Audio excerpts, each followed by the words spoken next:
이스라엘 왕의 행진, 이 제목을 같이 은혜를 나누길 원합니다. 오늘 말씀은 예수님이 예루살렘에 입성하시는 그런 장면이죠. 교회 전례적으로는 종려주일이라고 합니다. 그러니까 부활절 일주일 전이죠. 바로 부활절 전주 예수님이 예루살렘에 입성하셨고 사람들이 종려나무 가지를 흔들면서 예수님을 환영을 했습니다. 그게 이제 그걸 기념하는 절기를 종려주일이라고 하죠. 근데 사실 따져보면은 예수님이 예루살렘을 방문한 것이 이번이 처음은 아닙니다. 여러 번 예루살렘 방문했습니다. 근데 지금은 굉장히 남달라요. 무리들의 태도가 달라졌습니다. 뭐였을까? 지금 요한은, 다른 복음서는 모르겠는데 요한은 뭐예요? 한 사건이 있었다. 그건 바로 11장에 나사로를 부활시킨 사건이었다 얘기하고 있습니다. 그 사건이 있는데 이 사건이 가져다던 충격파가 엄청 컸던 거죠. 그래서 이제 무리들이 예수를 왕으로서 드디어 저분이 우리가 기대했던 그 이스라엘 왕이다 이렇게 인정을 하고, 또 반대편에서는 이제 안 되겠다, 예수 가만 놔두면 위험하다 해가지고 죽이려는 음부를 꾸미고, 그 나사로가 문제이기 때문에 나사로까지도 이렇게 죽이려는. 그러니까 어떻게 보면은 지금 이 장면 굉장히 또 상징적인 면을 좀 보여주고 있어요. 상징적인 면은 뭐냐면은 부활 생명을 어떤 믿고 그걸 부활을 현실로 받아들이면서 나아가는 그런 사람들, 그 일을 일으킨 분이 예수 그리스도죠. 그 생명의 왕, 부활의 왕 대신 예수 그리스도를 믿는 사람들, 그리고 또 반대편에는 그런 것을 부정하고 죽음의 현실에 순응하려는 무리들, 그러다 자연적 욕구라고 할 수가 있죠. 이 두 싸움입니다.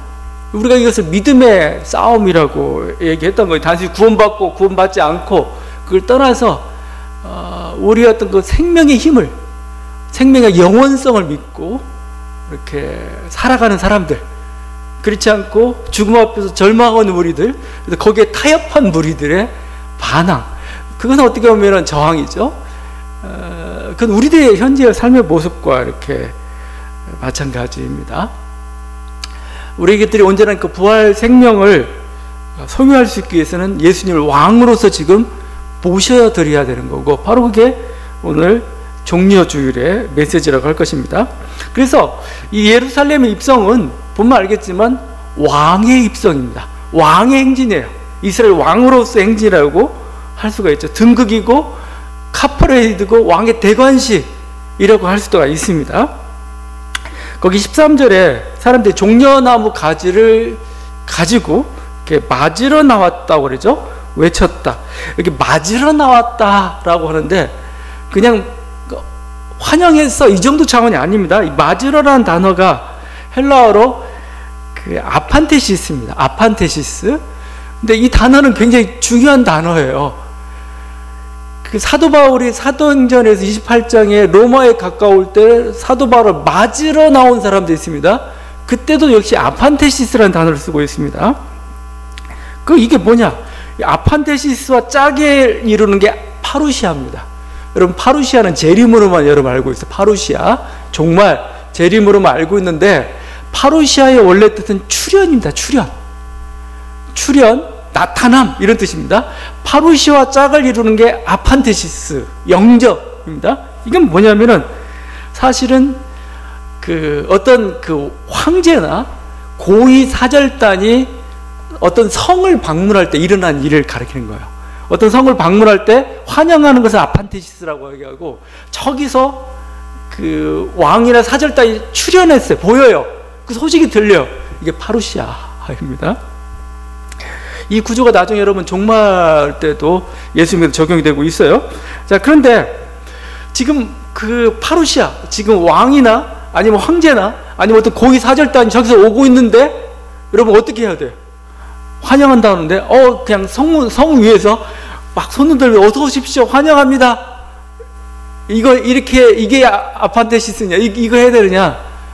그건 굉장히 예의가 아니고 잘못하면 목이 잘립니다. 목이 잘려요. 저놈이 나를 환영하지 않네, 이렇게 되는 거예요. 그럼 어떻게 환영해야 돼요? 동구 밖까지 나가야 돼. 성문 밖까지 나가고 성문과 수십 킬로미터까지 나가서 가장 자기가 할 수 있는 가장 먼 데까지 나가서 영접하면은 그게 이가 나를 환영하는구나 이렇게 되는 겁니다. 자, 그래서 수십 킬로미터까지 이렇게 나가고 실제 바울을 그 사도행전에서 로마의 성도들이 바울을 맞으러 오는데 정말 수십 킬로미터까지 여기서 한 서울에서 한 수원 정도까지 거리까지 맞으러 나와요. 이건 어떻게 보면 사도 바울의 승리입니다. 승리. 바울의 그만큼 극진한 영접을 하고 있는 거죠.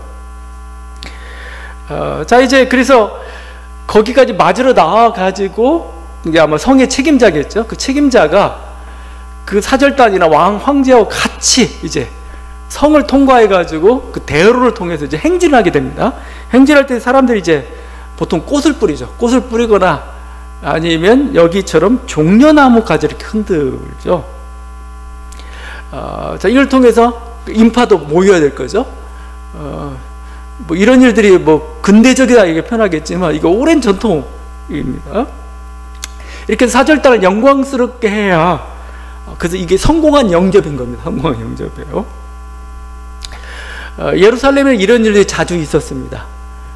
아마 헬라가 로마가 지배하게 되면서 알렉산더가 왔는지 안 왔는지 좀 불투명하지만 하여튼 알렉산더 일행이 예루살렘에 왕인지 누군지 모르겠지만 거기도 들어와서 이런 행진을 했을 겁니다. 그 폼페이우스가 로마가 이 시리아 지역을 점령하게 되면서 폼페이우스도 예루살렘에 와서 그 시저의 경쟁자였죠. 행진을 했습니다. 가까이나마 빌라도 총독도 이것을 했을 겁니다. 또 그 반대편에는 혁명 세력도 이 일을 해요. 우리가 혁명에 성공했습니다.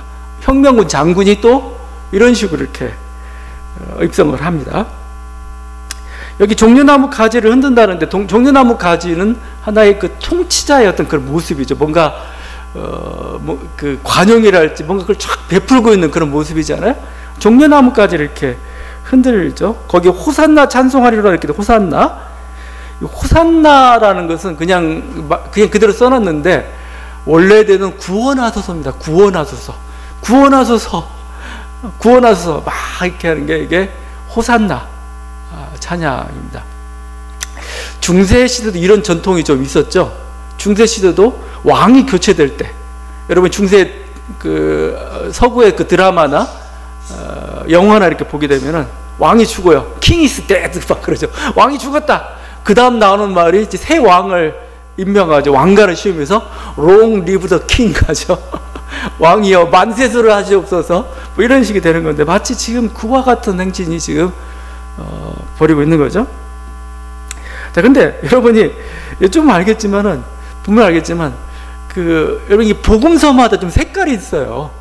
그러니까 같은 그 예수 그리스도의 그 종려주의를 입성을 보고하고 있는데 그 마태, 마가, 누가와 요한이 좀 달라요. 여러분이 이제 이 말씀을 읽으면 이걸 좀 느껴야 말씀 읽는 재미도 있는 거고 요한 이걸 통해서 우리들에게 뭘 증거하고 싶은 건지를 보여주고 있는 거죠. 자, 근데 여기서 지금 요한이 지적하고 있는 거예요. 예수님이 이렇게 영광스럽게 입성하는데 제자들은 어떻게 했어요? 제자들은 막 처음부터 막 흥분해가지고 이렇게 예루살렘 입성했느냐? 그게 아니에요. 그냥 제자들은 무덤덤하게 예수님 따라서 왔다가 갑자기 무리들이 환영하니까 깜짝 놀랐다가 예수님 어린 나귀까지 타시네? 그러다가 나중에서야 그 의미를 깨달았다고 얘기합니다. 거기 16절 말씀이죠. 제자들은 처음에 이 일을 깨닫지 못하였다가 예수께서 영광을 얻으신 후에야 이것이 예수께 대하여 기록된 것임과 사람들이 예수께 이같이 한 것임이 생각났더라. 지금 대중들보다 제자들이 늦었어요. 대중들은 예수 그리스도를 지금 예수님을 이스라엘 왕으로서 받아들이고 있는데 제자들은 아직도 이게 무슨 뜻이야? 뭐야? 왜 그래? 하다가 이런 뜻이었구나.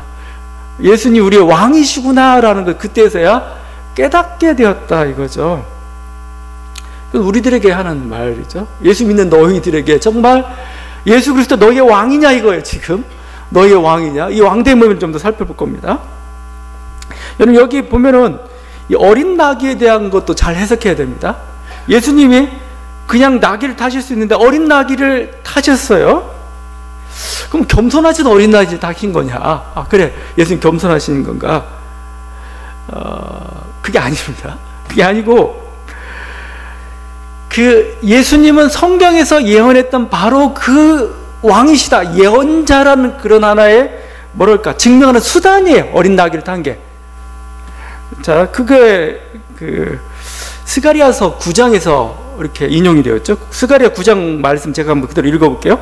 시온에 따라 크게 기뻐할지어다, 예루살렘에 따라 즐거이 부를지어다. 보라, 네 왕이 내게 임하시나니 그는 공의로우시며 구원을 베푸시며 겸손하여서 나귀를 타시나니 나귀의 작은 것 곧 나귀 새끼니라. 이렇게 되어 있어요. 스가랴서입니다. 자, 그런데 오늘 읽은 요한복음 말씀하고 한번 비교해 보세요. 여러분께 성경 공부를 좀 제대로 좀 하시라는 겁니다. 그래야만 말씀이 보여요.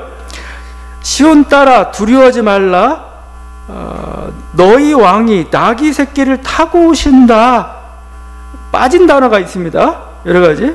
결정적으로 빠진 단어가 뭐죠? 겸손하여서가 빠졌습니다. 겸손하여서가. 스가랴서는 겸손해서 그러니까 왜 앞으로 메시아는 이렇게 어린 나귀를 타고 올 거다. 겸손해서 그렇게 표현했는데 요한은 이걸 인용하면서 빼버렸습니다. 우리의 그 사도들도 얼마나 하나님 말씀에 대해서 과감했는지 보여주는데 왜 뺐을까요? 오해하지 말라는 겁니다. 지금 예수님 여기는 당당해요. 예수님은 뭐 겸손 필요 없습니다. 그냥 나는 왕이야 라고 니네 그걸 인정해야 돼. 이렇게 오시는 겁니다. 그러면 겸손이란 단어가 자꾸 오해를 가져가들 뿐만이에요. 어린 나귀를 타신 이유는 그냥 성경에 나와 있던 그분이라는 겁니다. 그런 의미일 뿐이지 겸손의 의미는 요한은 여기서 주목하지 않습니다. 예수님 겸손하지 않습니다. 예수는 굉장히 당당하게 그래 나는 왕이야, 내가 너의 왕이야 라고 지금 입장하고 계셔요. 지금 예루살렘에 지금 입성하고 계시다는 겁니다. 제자들은 늦게서야 그걸 깨달은 거죠. 그 메시지에 우리가 무릎을 꿇어야 되는 거고 그 소리 들어야 되는 겁니다. 그러다 보니까 그게 요한복음 여러분 읽다 보면은 요한복음 굉장히 우리 예수님 하나님 아주 어떤 저세상적인 거 뭔가 영원한 이런 식으로 자기 자신을 표현을 해요. 그리고 나는 로고스다, 나는 빛이다, 나는 생명이다, 나는 진리다, 나는 뭐 그냥 하나님이다. 좀 더 나아가서 조금 약간 그런 선상이 있지만 하여튼 선한 목자다. 이건 굉장히 어떤 초월적인 어떤 그 존재로서의 호칭들을 예수님에게 붙이고 있습니다. 그런데 가장 인간적인 호칭을, 세상적인 호칭을 하나 붙이고 있는데 그게 왕입니다. 왕. 이스라엘 왕. 그죠? 나는 왕이야. 이 호칭을 예수님도 마다하지 않으시고 뭐요? 계속해서 성경에서 요한복음 곳곳에서 예수 그리스도가 왕으로 오셨다는 걸 보여줍니다. 제가 뭐 강의하면서 이 부분 아직 얘기는 하지 않았지만 예수님 왕으로 오셨어요. 그 이제 왕으로 오셨는데 그 사실인데 이제 문제가 되는 건 이거죠. 이 왕은 그러면 정치적인 왕이야? 혁명을 이루는 왕이야? 아니 한 민족의 왕이야 진짜? 자, 이 의미는 좀 달라지는 겁니다. 왕으로 오셨는데 이 의미가 무엇이냐를 여러분 요한복음을 읽으면 찾아가셔야 돼요. 그거 먼저 1장에서 나타나죠. 나다나엘이 예수님을 처음 만났을 때 나다나엘의 신앙 고백이 있습니다. 이렇게 신앙 고백하죠. 1장 49절인데 나다나엘이 대답하되 라삐여 당신은 하나님의 아들이시요 당신은 이스라엘의 임금이로소이다 라고 얘기했어요. 뜬금없이 갑자기 이스라엘의 왕입니다 라고 나왔습니다. 근데 예수님이 긍정도 부정도 안 하셨어요. 뭔가 툭 던져놓은 거죠. 두 번째 나타난 게 오병이어의 기적입니다. 오병이어 예수님이 그 떡덩어리 5개 물고기 2마리로 5,000명이 먹고 남는 그런 놀라운 기적을 행하셨을 때 사람들이 예수님을 어떻게 했냐면 임금을 삼으려고 합니다. 왕을 삼으려고 합니다. 그러니까 예수님이 이번엔 피하세요. 왜냐하면 이 백성들의 요구가 굉장히 노골적으로 뭐예요? 굉장히 물질적이고 세상적인 걸 알았어요. 정치적인 걸 알았기 때문에 약간 거부하는 의미에서 몸을 피하십니다. 숨기시는 거죠. 자, 오늘 말씀도 그렇고 여러분 십자가와 관련돼서 19장, 20장 쭉 가면서 거기서 중요하게 대두되는 하나의 예수님의 정체성이 바로 이 왕입니다. 빌라도 계속 물어봐요. 그래서 네가 유대인의 왕이냐고 계속 물어봅니다. 예수님이 또 그렇다고 말씀을 하셔요. 그 예수님 십자가에서 달려 돌아가셨는데 그 십자가에다가 명패를 빌라도가 뭐라고 쓰냐면은 나사렛 예수 유대인의 왕입니다. 나사렛 예수 유대인의 왕 이렇게 써붙였습니다. 자, 그러니까 유대인들이 와가지고 저 사람 유대인은 왕 아니야. 자칭 유대인의 왕으로 이렇게 고쳐라 하니까 빌라도가 이렇게 얘기해요. 빌라도가 대답하되 내가 쓸 것을 썼다. 나는 안 고치겠다. 이렇게 얘기한 거죠. 그러니까 굉장히 중요한 신앙 고백이 바로 왕으로서의 고백이라고 합니다. 예수 그리스도 우리들이 왕으로 모셔드리느냐, 유대 왕으로서 모셔드리냐, 이스라엘 왕으로서. 그건 예수님은 빌라도 앞에 내가 왕이다라고 얘기했을 뿐만 아니라 오늘 그 종려주일 말씀에서도 그걸 보십니다. 여러분이 그 장면 한번 유심하면 보세요. 지금 어떻게 되고 있는지 보세요. 오늘 말씀이 좀 결정적인데 보세요. 예루살렘 입성하시면서 무리들이 종려나무를 먼저 흔들었죠. 가지를 들고 이스라엘 왕으로서 이스라엘 왕이라고 하면서 환영을 하죠. 그러자 예수님의 다음 행동이 중요한 겁니다. 이에 호응하듯이 어떻게 합니까? 14절이죠. 예수는 한 어린 나귀를 보고 타시니. 여러분이 그림을 옛날 여러분 그림 어떻습니까? 처음부터 어린 나귀 타고 입성하는 그림이잖아요. 그러니까 막 종려나무 흔들고 그러죠. 그게 아니고 무리들이 먼저 종려나무를 막 흔들고 옵니다. 그러니까 예수님이 그 모습을 보면서 뭐요? 어린 나귀를 타셨습니다. 그 다음입니다. 그 다음에 뭐요? 아, 보니까 이건 왜 타셨는가? 그것은 구약의 스가랴에서 예언됐던 그 메시아 왕으로서 오신 것을 인정하는 것이었구나. 예수님 인정하는 거예요. 그 영광을 지금 받고 있는 겁니다.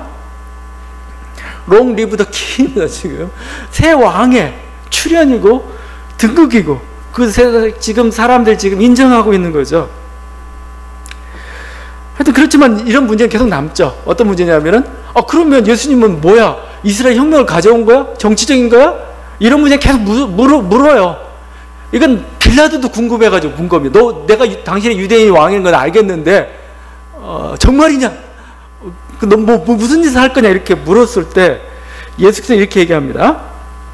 예수께서 대답하시되 내 나라는 이 세상에 속한 것이 아니니라. 만일 내 나라가 이 세상에 속한 것이었더라면 내 종들이 싸워 나로 유대인들에게 넘겨지지 않게 하였으리라. 이제 내 나라는 여기에 속한 것이 아니니라. 예수님이 예래는 왕국은 여기가 아니라는 겁니다. 이 왕국이 아니야. 나는 여기에 왕은 왕인데 이 세상에 속한 왕이 아니야. 이어지는 빌라도와의 대화입니다. 빌라도가 이르되 그러면 네가 왕이 아니냐? 예수께서 대답하시되 네 말과 같이 내가 왕이니라. 내가 이를 위하여 태어났으며 이를 위하여 세상에 왔나니 곧 진리에 대하여 증언하려 함이라. 무릇 진리에 속한 자는 내 음성을 듣니라. 왕은 왕인데 예수님 어떤 왕이에요? 진리의 왕이다 라고 표현하고 진리의 왕. 예수님 왕으로서 여러분 이 세상에 오셨습니다. 우리는 그걸 인정하고 그분을 경배해야 됩니다. 그러나 세상 왕은 뭐예요? 죽음으로 끝나는 왕이잖아요. 죽음의 힘과 죽음의 그 어떤 너 죽여라는 어떤 그 사망의 권력을 가지고 권세를 휘두르는 왕입니다. 예수는 그런 왕이 아닙니다. 예수는 영원한 왕이시면서 우리에게 오히려 부활 생명을 가져다 주는 그런 부활의 왕이신 거죠. 막 세상 왕은 거짓과 탐욕과 이기심으로 가득 차 있죠. 우리 민족만 막 이러고 있죠. 근데 뭐죠? 우리 주님은 뭐요? 그런 세상 왕이 아니고 진리의 왕이시다. 진리의 왕. 우리가 생명 중 생명의 왕이시다. 또 뭐야? 베타된 한 민족이나 한 어떤 인종이나 어떤 한 지역이나 한 계층의 왕이 아니고 우주의 왕이다. 모든 인류의 왕이고 우주의 왕이다. 이렇게 얘기하고 있는 거죠. 이게 예수님이 말하는 왕 개념이 지금 다른 거죠. 또 다른 식으로 표현하면 우리 죽을 육신의 왕이 아니고 영혼의 왕이다. 우리 마음의 왕이다 라고 이렇게 지금 말씀하고 있는 거죠. 지금 주님 왕으로 오셨는데 그분의 왕되심의 의미에 대해서는 우리들이 가지고 있는 세상 왕적인 개념을 가지고 봐서는 안 됩니다. 이건 있죠. 지배라는 개념 속에는 왕이라는 개념이 있으니까, 다스림이라는 것 속에는 왕이라는 개념이 있으니까 그건 맞아요. 그건 맞지만 그걸 통해서 뭔가 자신의 야욕과 탐욕과 뭔가 폭력과 그 모든 것들을 자아내는 어떤 죽음의 왕이 아니라는 겁니다. 그런 왕이 아니고 오히려 너희를 살리는 생명의 왕이라는 거죠. 그리고 나를 믿을 때 이 생명이 너희에게 주어진다 이렇게 얘기하고 있어요. 요즘 그 대통령 선거철이 가까워지니까 정말 어중이 떠중이들이 다 지금 출마선을 하면서 지금 왕이 되겠다고 난립니다. 뭐 좋아요. 뭐 좋습니다. 근데 지금 어떻게 보면 예수님은 세상 왕들을 향해서 진정한 왕이 뭔가를 지금 보여주고 계셔요. 너희들이 저런 왕 쫓아가 너 죽어. 저건 도적이야. 강도야. 진정한 왕은 이런 게 진정한 왕이야 라고 보여죠. 아마 잘 보니 10장이죠. 10장. 10장의 선한 목자로서의 왕이죠. 선한 목자로서의 왕. 국민을 위해서 희생하는 자. 이게 참된 지도자라는 겁니다. 완전히 자기 목숨을 내어놓고 예수님을 할 수는 없겠지만 최소한도 지도자가 되려면 뭐요? 진정한 예수님이 그려주는 그 왕의 모습을 닮으려면 뭐요? 희생의 모습이 있어요. 내가 이것은 군림하고 나의 이익을 짓기 위해서가 아니고 모든 사람을 위해서, 국민을 위해서 나는 희생하는 거다. 이런 게 있어야 되는 거죠. 또한 그럴 뿐만 아니라 나사로를 살리듯 또 양을 풍성히 먹이듯 백성에게 생명을 줄 수 있는 양. 풍성한 생명을. 그건 이제 우리가 경제 아니면 뭔가 미래의 어떤 발전, 이건 어떤 사상, 문화 이런 것도 전부 하나의 양식입니다. 이걸 풍성한 양식을 줄 수 있는 사람, 선한 목자라고 볼 수가 있죠. 이게 진정한 왕이야. 이게 지도자의 책임이야. 이걸 감당할 수 있는 사람을 여러분이 선택을 하셔야 돼요. 그래서 뭐 내가 어떤 이념이나 어떤 이해관계나 같은 지역이나 혈연이나 욕망을 따라 선택하면은 여러분 도적을 보게 될 겁니다. 강도를 보게 될 겁니다. 국민의 생명과 국민의 것들 다 뽑아가 버리는, 그렇지 않고 예수님 모델로 보여준 그런 사람을 우리들이 선택할 수 있고, 그런 사람의 지도자가 돼도 우리 계속 기도를 해야 되는 거죠. 또 그런 지도자로서 만들어줘야 되는 거죠. 우리가 그래야 국민이 행복한 겁니다. 하여튼 우리 주님은 왕으로 오셨습니다. 왕 개념을 이제 바꿔야 됩니다. 바꿔야 되는 거죠. 마치 세상 왕하기는 항상 왕은 부정적 이미지로만 가득 차 있어요. 군림하고 폭력을 행사하고 뭔가 패거리 한쪽 편을 지지하고, 그게 아닙니다. 예수 그리스도가 그리는 그 왕이 진정한 왕이고, 우리 인간들에게는 항상 왕이 필요해요. 여러분, 왕. 그래서 루터는 인간을 말에 비유죠. 말. 그 주인이 누구냐에 따라서 어느 방향으로 이렇게 그 말의 운명이랄지 말이 가는 길이 정해진다고 얘기했던 거죠. 인간은 어떤 양과 같은 존재고, 그래서 왕이 필요하고 목자가 필요합니다. 그 목자 음성 앞에 온전히 우리가 순종하고 나아갈 때 그 양이가 진정한 풍성한 생명이 있는 거고, 주님은 뭐요? 그 역할을 기꺼이 받아들이시는 거죠. 그래서 그 찬양을 지금 받고 있습니다. 이스라엘 왕으로서의. 그래서 저는 어떻게 보면은 지금 우리의 예수님이 왕이라고 할 때 가장 적합한 것은 예수님은 우리 영혼의 왕이다, 이렇게 보는 게 더 좋을 수도 있겠어요. 현대인에서 어떻게 왕으로 우리 주님을 다스립니까? 우리 생각을 다스리는 거죠. 우리 마음을 다스리는 거고, 우리 결정과 선택에 있어서 뭐요? 주님이 주도하시는 것. 이게 바로 주님이 우리의 왕이다라는 그런 우리 신앙 고백의 진정한 어떻게 보면 실천이라고 볼 수가 있는 거죠. 책 중에 약간 동화 같은, 우화 같은 책 중에 내 마음 그리스도의 집이라는 책이 있습니다. 로버트 멍어의 그 책인데, 이 책은 예수님이 그 영혼의 왕이라는 게, 우리 마음을 다스리는 왕이라는 게 우리 주권을 주님께 내어드려야 되는 걸 잘 보여주고 있어요. 그래서 이 책은 뭐냐면 그리스도께서 자기 마음의 방에 오시는 것을 마치 우화처럼 이렇게 그려내고 있습니다. 이 저자가 먼저 그리스도를 자기 서재로 이렇게 모셔 들어갑니다. 서재는 바로 우리 생각의 방이죠. 근데 그 책 선반에는 쓸데없는 책들이 너무 많아요. 보기에 부끄러운 책들도 너무 많이 꽂혀 있고, 그러니까 그 모습은 자기도 민망한 겁니다. 그래서 막 쭈삣쭈삣하고 막 얼굴 붓기 이렇게 서 있는데, 주님이 이렇게 말씀하시죠. 유익하지 않고 깨끗지 않으며 참되지 못한 것들을 다 버려버려라, 이렇게 합니다. 그리고 그 성반 책장 중심에 성경을 꽂아 넣어라, 이렇게 해가지고, 그러자 우리의 생각의 방이 정돈이 되었다. 그렇죠?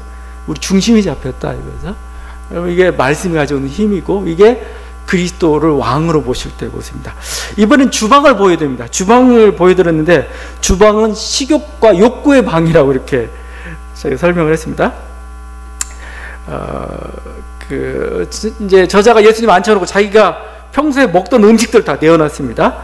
음식들이 돈, 학위, 증권, 부동산, 주식 뭐 이런 것들이죠. 반찬으로는 명성과 행운에 관한 그 신문 기사들 갖다 놨습니다. 주님이 이때 이렇게 말씀합니다. 요한복음 말씀인데 나의 양식은 나를 보내신 이의 뜻을 행하며 그의 일을 온전히 이루는 이것이니라. 그래서 우리 영혼의 양식을 하나님의 뜻을 행하는 것을 바꾸라 이렇게 명령합니다. 세 번째는 거실입니다. 거실로 인도했습니다. 저자는 이곳에서 예수님과 대화를 나누고 성경을 보기로 약속했습니다. 그런데 일과 뭐 시험 뭐 이런 것들 굉장히 바쁘다 보니까 예수님 혼자 거실에 계실 때가 참 많았습니다. 점점 많아졌습니다. 그런 과정을 통해서 우리들이 예수님 어떻게 잃어버리고 있는가를 거실의 비유를 통해서 좀 보여줬습니다. 다음은 작업실입니다. 작업실은 곧 우리의 일터를 말합니다. 그런데 그 작업대는 형편없는 작품들이 이렇게 놓여 있었습니다. 자기 손으로 만들었는데 별로 작품이 안 좋아요. 그러니까 주님께서 이렇게 말씀해요. 요한복음 말씀, 요한복음 15장 5절. 나를 떠나서 너희가 아무것도 할 수 없음이라 하시면서 주인공이 손을 잡고 작품을 만들 수 있도록 도와주십니다. 주님과 함께 일할 때 세상 일에서도 능숙한 사람들이 된다. 내가 예수만 믿고 뭐 그러면 그냥 아무것도 아니고 뭔가 형편없는 그게 아니고 그리스도를 믿을 때 뭐예요?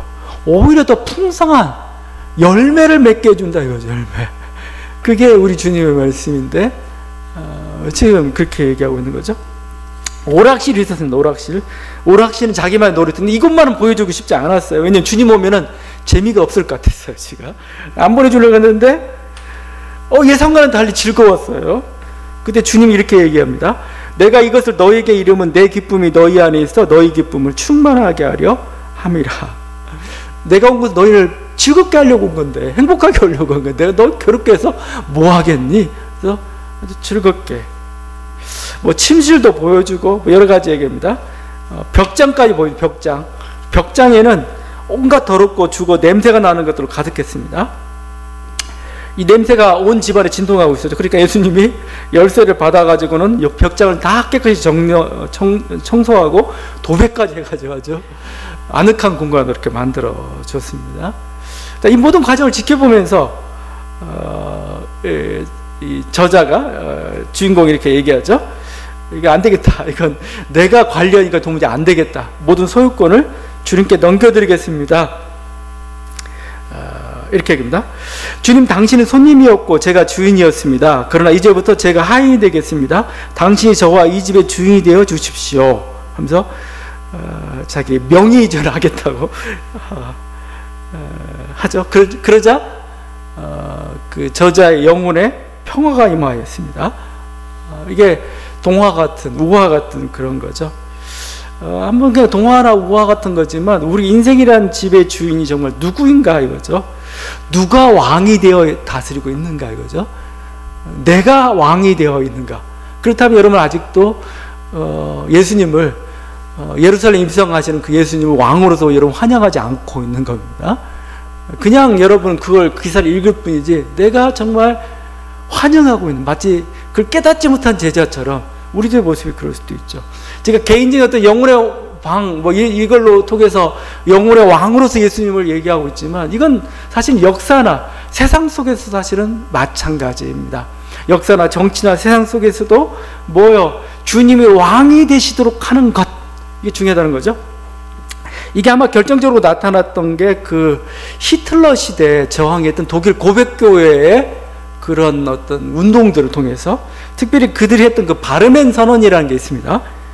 고백교회의 그 신앙 고백이 좀 담겨져 있는데, 이 바르멘 선언 제1항입니다. 제1항인데, 제1항을 첫 번째 항이니까 굉장히 중요하기 때문에 뭐 우리 히틀러를 반대한다, 배격한다, 뭐 이런 식으로 써서는 굉장히 좋겠는데, 독일인이라서 그런지 모르겠는데 아주 그냥 그 뭐랄까 굉장히 보편적으로 무심한 듯이 썼는데 강력한 힘을 가지고 있는 말씀이 있습니다. 이렇게 제1항에서 고백하고 있습니다.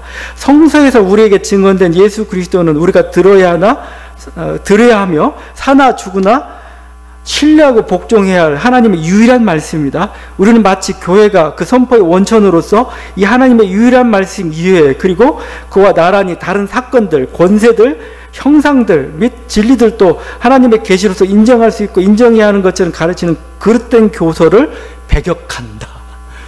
막 썼는데 하나님의 말씀, 예수 그리스도가 그 말씀을 주시고 있는 거죠. 이 말씀 위에 어떤 이념이나 어떤 물질이나 어떤 사람이 주인이 될 수 없다, 이런 선언이죠. 이들이 주인이 되면 뭡니까? 열매는 사망의 열매를 맺고 있다는 겁니다. 그리스도를 왕으로 모신다는 의미는 뭐예요?